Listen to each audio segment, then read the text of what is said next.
Good morning, everyone. Firstly, thank you all for coming. It's very early in the morning. And welcome to day 2 of Dreamforce. My name is Lynette. I'm a Technology Delivery Lead Manager for Accenture.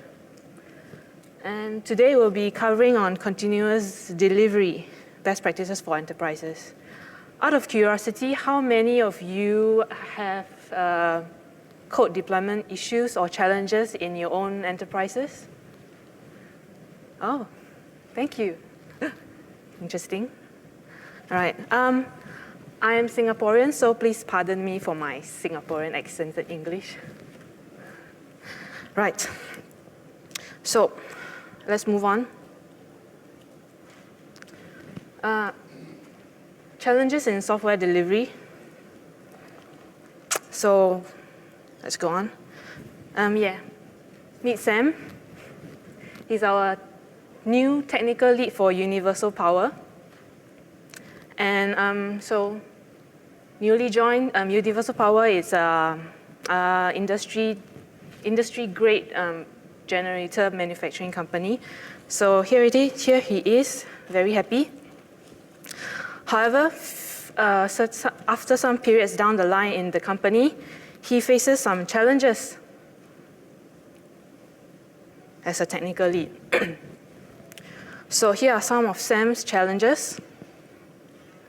First, limited or no traceability of deliverables. So he basically doesn't know who provides the requirements for his application, Salesforce application, and who has developed or deployed to which environment.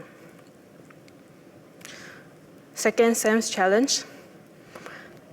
His code is overwritten by multiple developers in his team. So he has multiple developers and a few QAs in his team, of course, and several BAs as well. So one of the main problems is his code is often overwritten by his developers. So basically, he doesn't have code that is of the latest updated copy. Third challenge. Code conflicts discovered right before releases.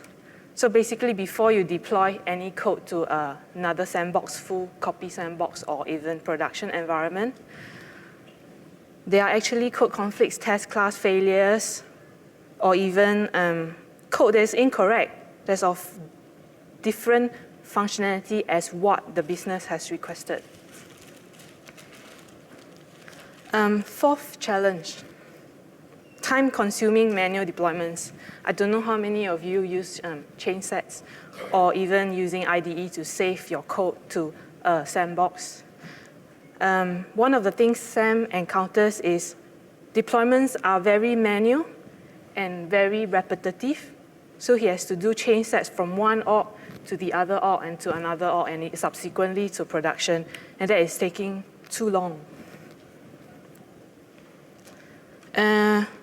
Fifth challenge, he is struggling to keep multiple environments in sync.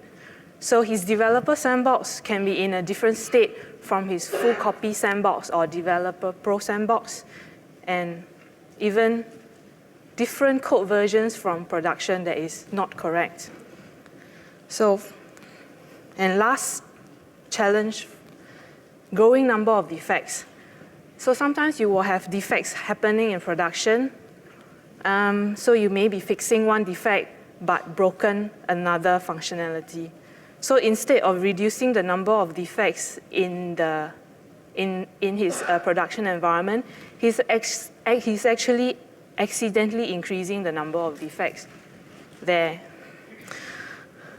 So Sam becomes like this, very slightly depressed. So what did Sam do in Universal Power? So we'll go through some boring stuff like definitions, overview, or walk you through ticketing system, how to do version control, as well as branching. Okay, definition. So what is continuous integration? It's actually synchronizing code from a main repository and just on a regular basis. Next, what is continuous delivery? It is ensuring code is reliably deploy to a production-like environment. So you don't really necessarily, the code is ready to be deployed to production, but you choose not to deploy it.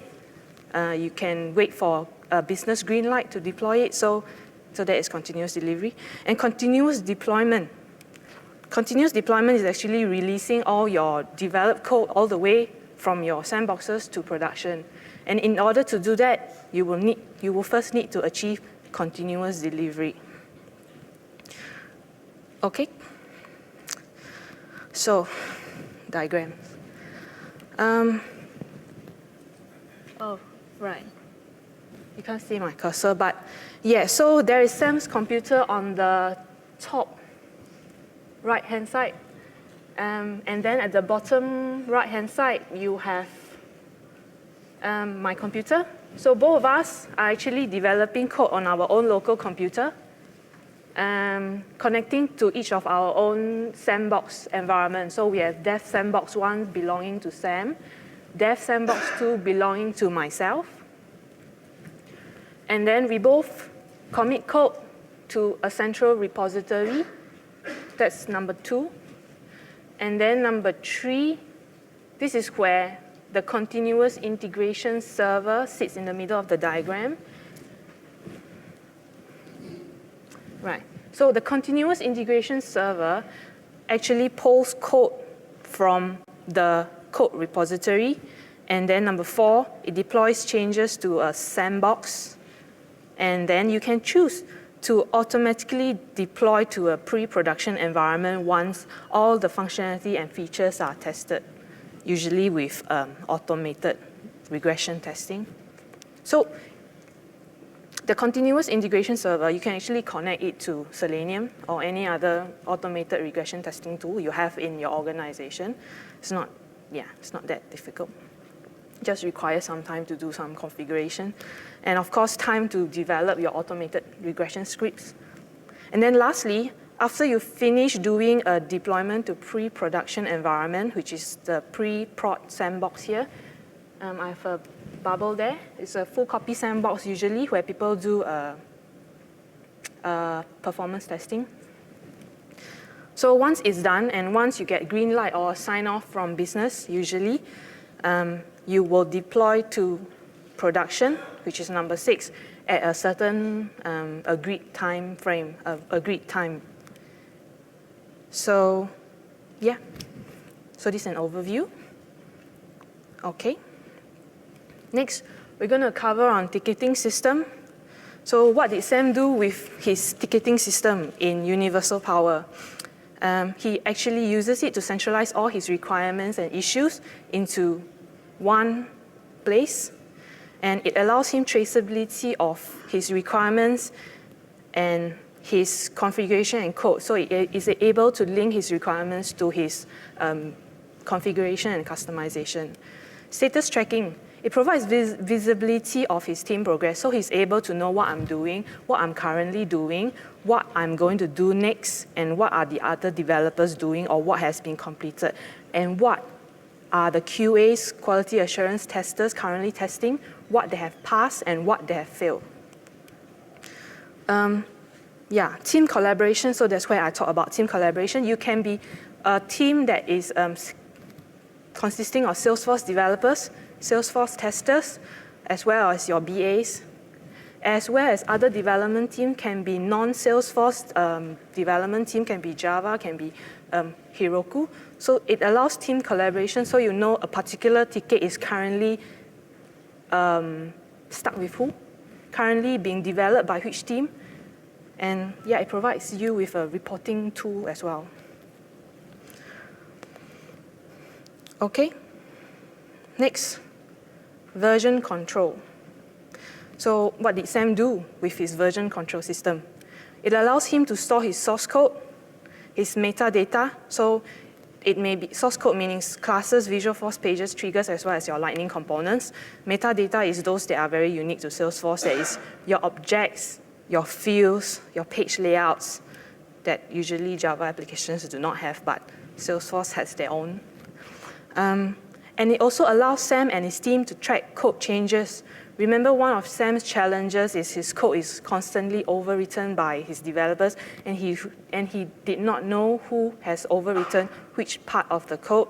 So a version control allows him to track changes made by multiple developers.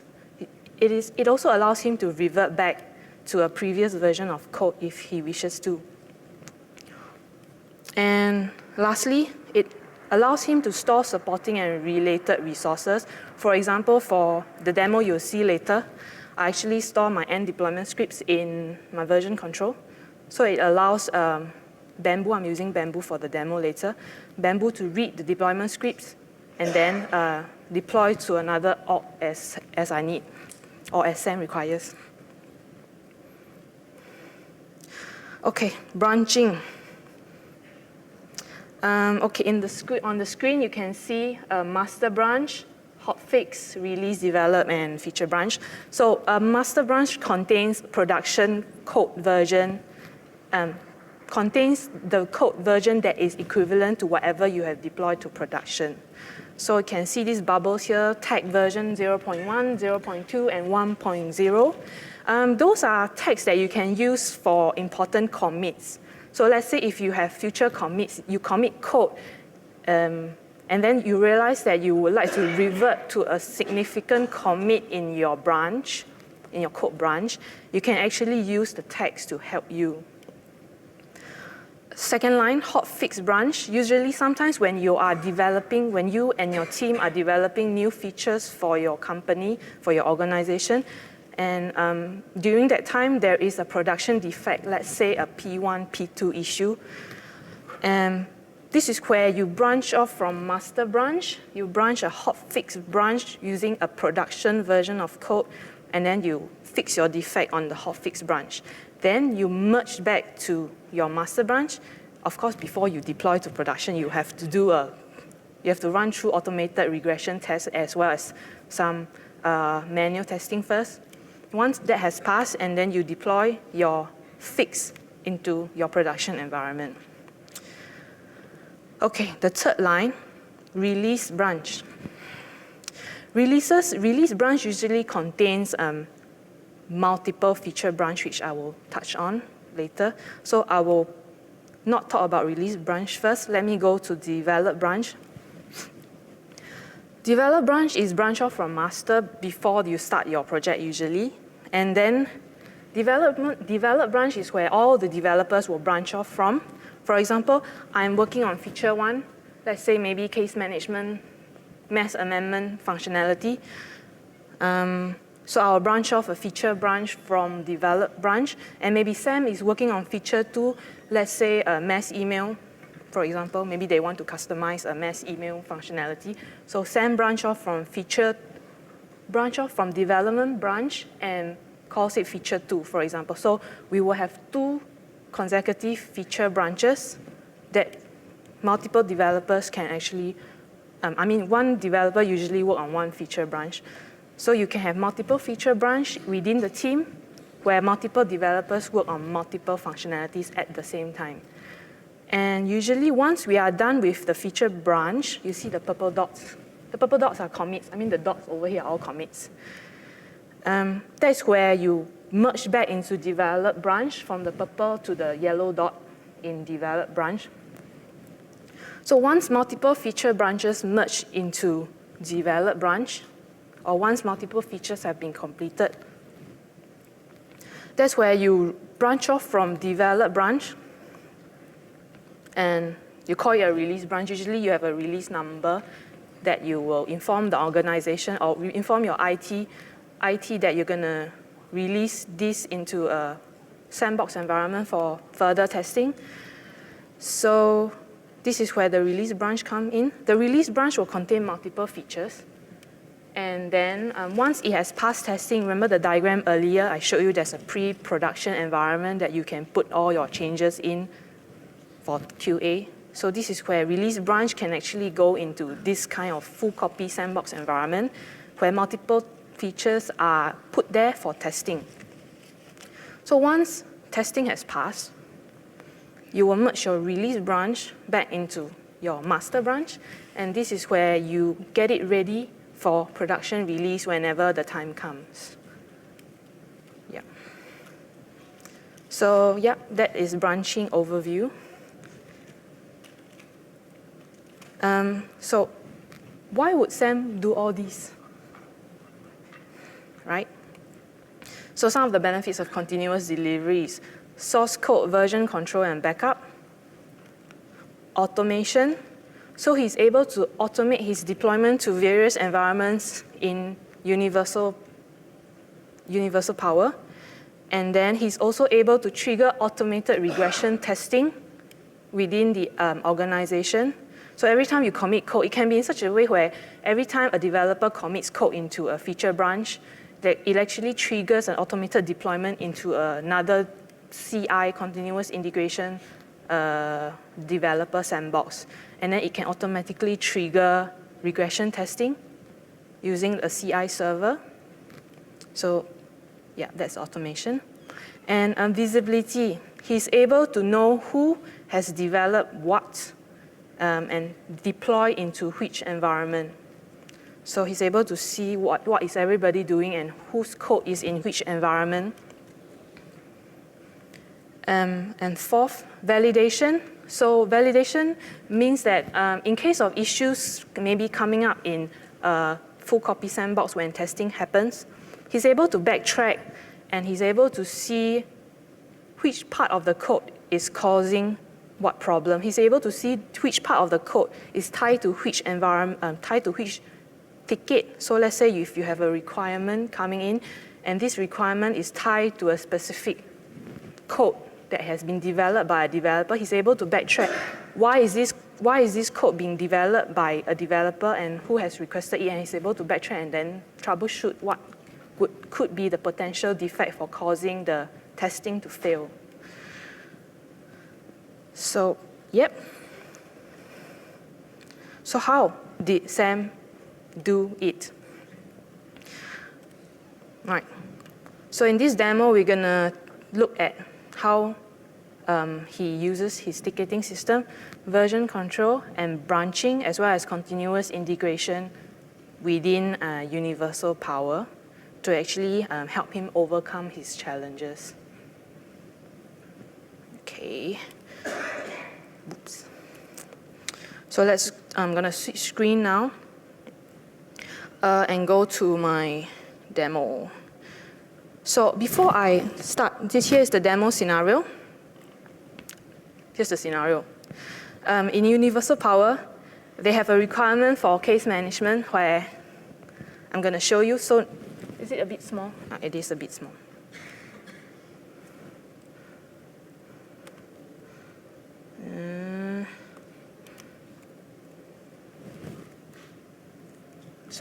So you can see this is my developer sandbox. Currently, there is a functionality. This is not a coding session, so I'm not going to tell you much about the code that's behind this. There is this functionality that they have built currently, still work in progress. There is a case mass edit functionality. Loading. Okay, so this mass edit button. So you can select multiple cases and then you click mass edit.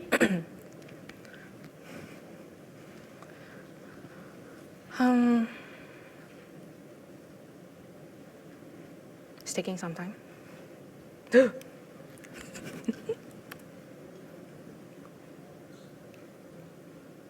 All right, error. Yeah, let me try again.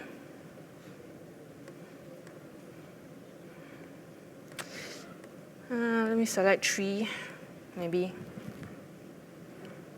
Okay, so this allows you to mass edit multiple cases in one go in the same Visualforce page. And the status and the case reason and priority, for example. So the new requirement that comes in, enhancement for case mass amendment, is coming from the BAs usually. The BAs will write the business requirements, of course. So we have this ability to mass update cases with product information.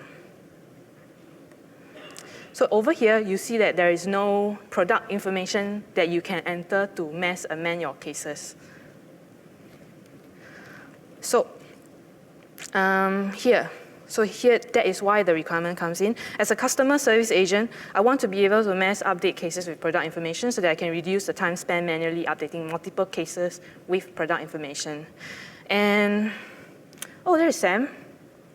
He's trying to fake a bit, become a BA, and then, as usual, he's assigning his tickets to me. So here it is, Sam pretending to be a BA, which shouldn't be the case.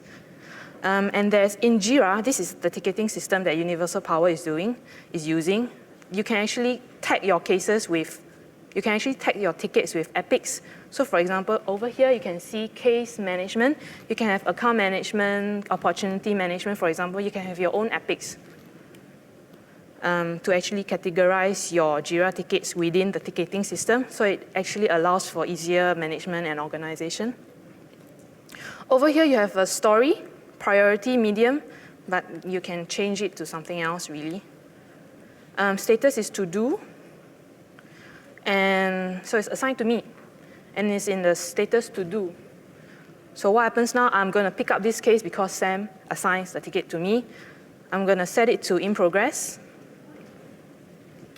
So this is now in progress. And then what I'm going to do next is, as a developer in Sam's team, I'm going to create a branch here. Remember we talked about feature branching from develop branch. So this is where I create a branch from within the Jira ticketing system. It's quite easy. Over here at the, yeah. So what happens, it brings me to another screen, and then it automatically links it to your main repository, master branch. You don't branch from master, of course. You branch from development branch. And one of the best practices is you tag your branch name with your ticket number. So here it is. That's why I say branch it from the ticket system, because it automatically populates your ticket number within on the branch, the feature branch name. So I'll call it CCP 34. Oh, yeah, I'm going to tag it as a feature branch.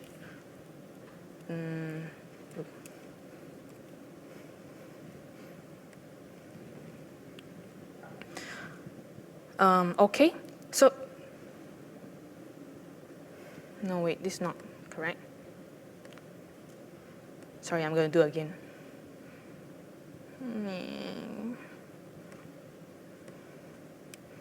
I'm using Bitbucket for the code version, the version control.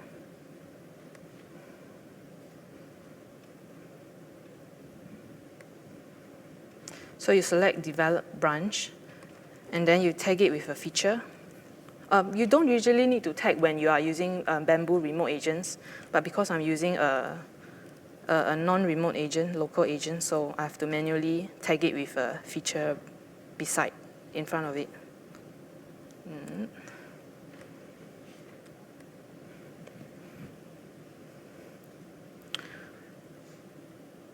OK. So there you go. We have the feature branch created. It's funny. So now you check out. I use source tree for code commits, but you can actually use other applications or fancy tools, or you can even use the Git commands from the command prompt screen. But for this demo, I thought it's easier if I have a user interface for everyone to see. So you check out from Bitbucket, which is the demo application I choose. Over here, it will actually open another screen, which is I use source tree, and it will say clone new. Over here is your destination path. So I usually have it in my own Maven's Make folder. I will usually label it with the ticket number so I know which feature branch I check out. Right.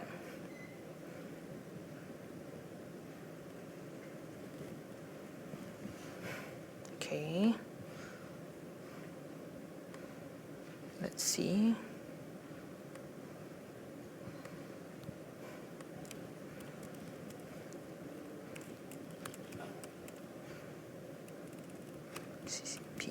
3, 4.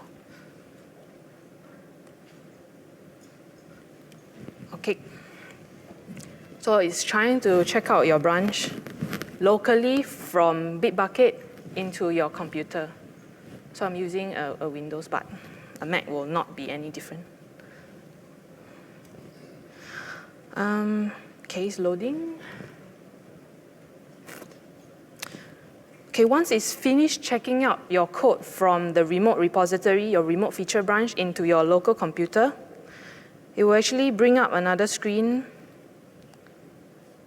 Yeah.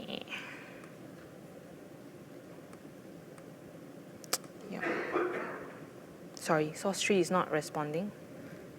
Oh, okay, good. So once you finish checking out locally into your computer, it will look like that. And you can see this very familiar branching diagram here, the little dots and little lines. So what I do now is I now have a local copy of the code, which is in my Maven's Make folder over here. So what I'm going to do is I'm going to open CCP34 here in an IDE. Let's say I want to open in Atom. You can choose any IDE you want. You can use Maven's, you can use Sublime Text or any Eclipse, whichever. So over here, I'm going to open my folder that I just check out.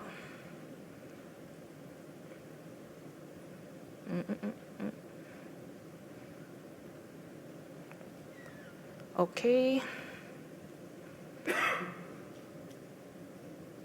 So remember, the requirement is to add a product field on the mass amendment page.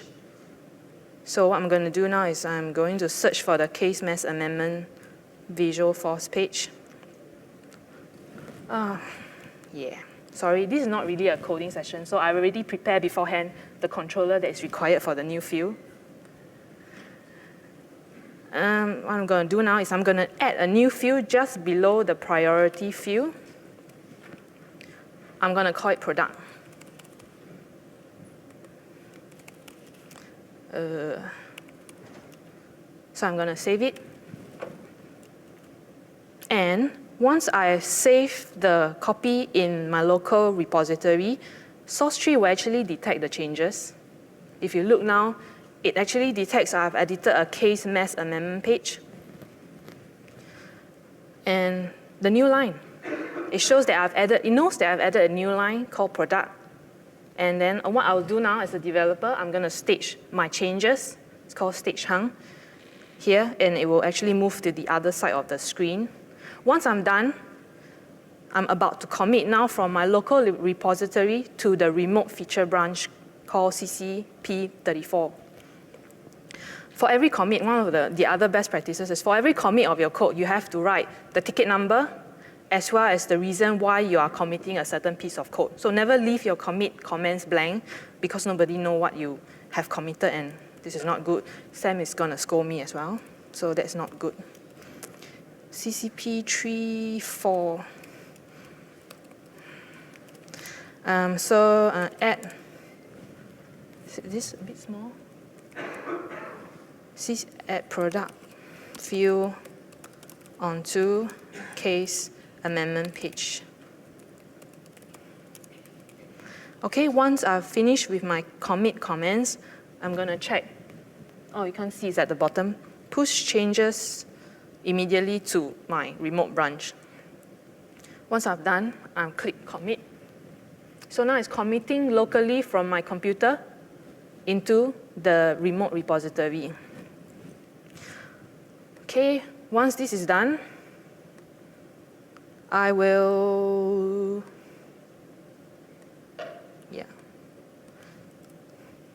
let's see.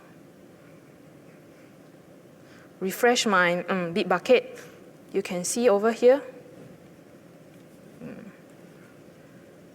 Over here, we have a new commit. Over here, we have a new commit called add product field onto case mass amendment page with the ticket number.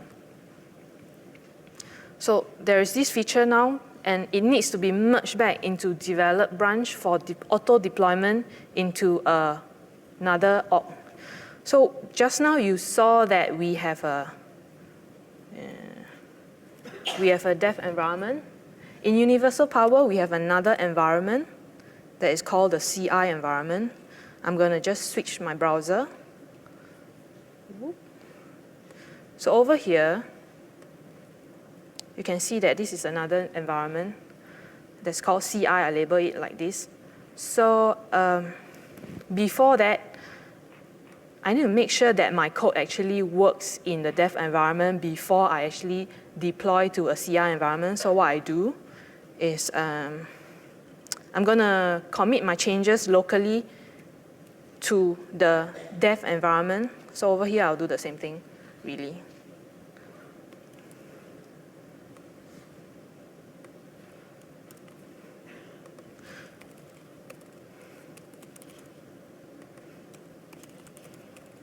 So this copy is connected locally to my Sublime text now is connected to my dev environment. So I'm just going to compile this.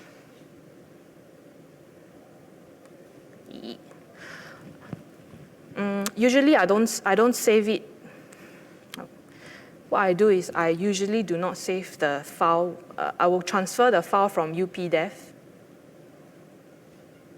Yeah, where is it? updev is the local copy that is connected to my dev environment. I will copy the page. Once I've ensured that this is compiled successfully, so it's now still compiling. So while it compiles, I will copy the page, copy this page, and then I will move it to the feature branch that I just checked out locally in this from Bitbucket. Yeah. So I'll just copy and paste, but due to time constraint, I'm going to just skip that part. So it's compiling, taking some time.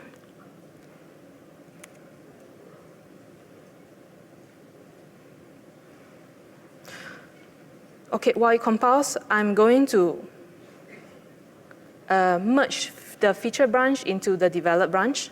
So over here, you can see the various branches. If I refresh this, you can see feature branch over here. So what I'm going to do now, I'm going to create a pull request. So another best practice is to create your pull request from feature branch to your develop branch. I'm going to call it CCP34. And I'm going to merge to develop branch. So I've set up my Bamboo CI in such a way that every commit into the develop branch, I will trigger an automated deployment to the CI sandbox. So what happens is I'm going to close the feature, create pull request.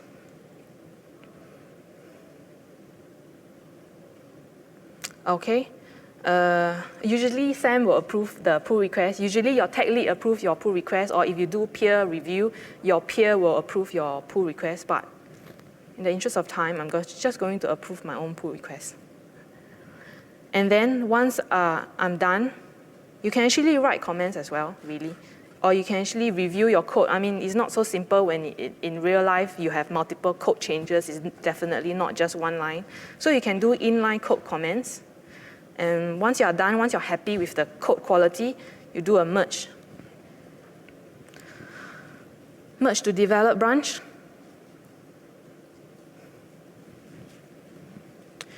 Okay, now it's done. Oh, it's still compiling. Once you're done, I'm going to switch window to the Bamboo CI server. So you can see last run for the Bamboo CI server is 10 hours ago. I'm going to refresh 11 hours ago. I'm going to refresh the page now. And I've set it up in such a way that this CI server automatically poll for code changes every 60 seconds. If you use Jenkins, you can actually set it to every time a code commits happen, it will trigger a deployment to another environment.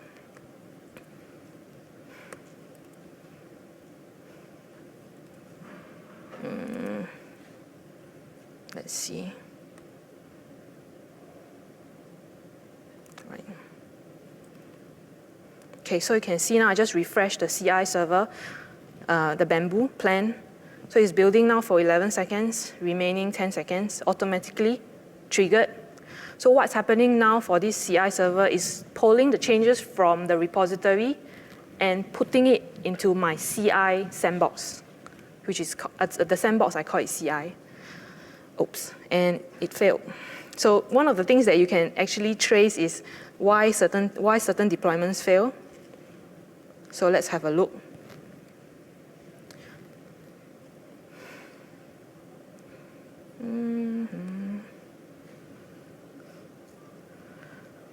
Fail to log in. Right. Let me quickly check my Bamboo plan. Username.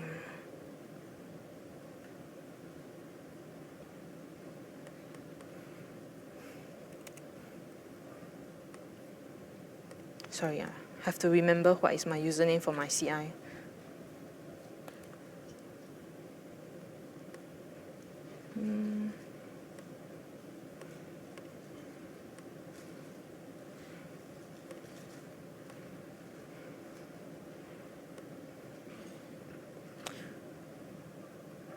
Okay.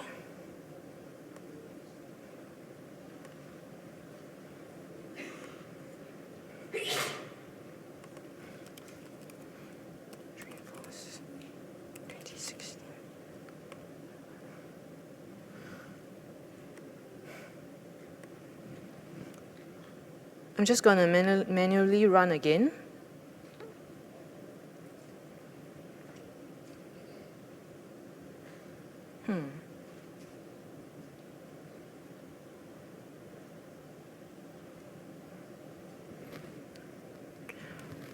Okay, really I'm running out of time. I'm so sorry.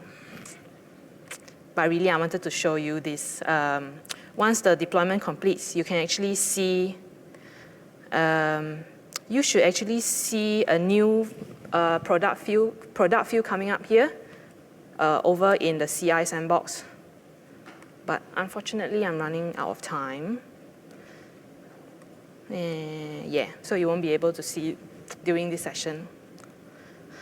Okay, that's pretty much the end of my demo, what I'm trying to actually show you. Let's go back to the last few slides.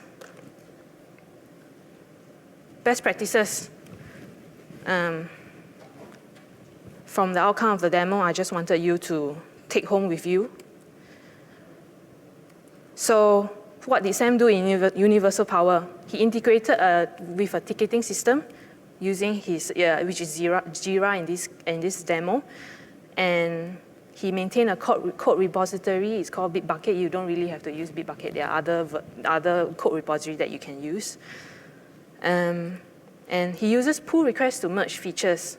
So instead of committing your code directly into develop branch and master branch, you use pull requests with approval, as well as code comments. And that's where you can track the different code changes, as well as revert code commits if you require. And fourth, automate your deployment. With CI, you will be able to, for example, Bamboo in this case, you're able to automate your deployment from one environment, from the code repository to any other environments that you choose.